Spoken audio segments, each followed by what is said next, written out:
C'est en fin de semaine qu'avait lieu le Salon des entreprises de Gatineau. Et cette année, l'événement s'est déroulé sur un fond de mise à pied dans la fonction publique. C'est qu'en raison des compressions annoncées par le gouvernement fédéral, de nombreux fonctionnaires y ont vu une opportunité de créer leur propre emploi. Gilles Taillon.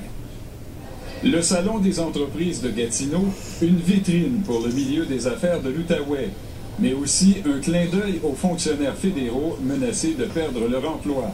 Ça représente un fonctionnaire qui est au bureau le matin, qui est un petit peu fatigué, qui décide dans sa belle tête, son univers, de vouloir peut-être changer de job.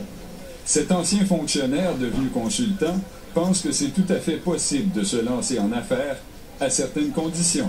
De s'écouter, tout simplement, de s'écouter, de croire à notre capacité, notre potentiel et notre expertise, notre expérience, et puis de partir de cela. Le directeur adjoint du CLD de Gatineau explique qu'il a reçu au moins 5 demandes d'information de fonctionnaires fédéraux ces dernières semaines.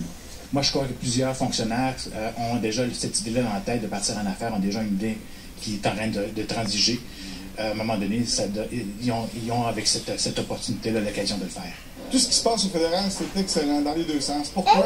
Parce que l'Outaouais mérite d'avoir un bassin d'entrepreneurs de qualité et c'est une opportunité incroyable que l'on a en Outaouais d'avoir plusieurs mises à pied. Une opportunité peut-être, mais certainement un grand défi.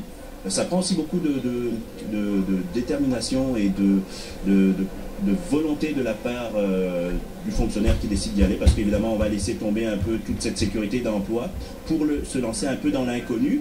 Mais je pense que qui ne risque rien n'a rien. 1500 fonctionnaires fédéraux auraient été remerciés de leur service jusqu'à maintenant. Et l'Alliance de la fonction publique du Canada s'attend à 4500 mises à pied supplémentaires.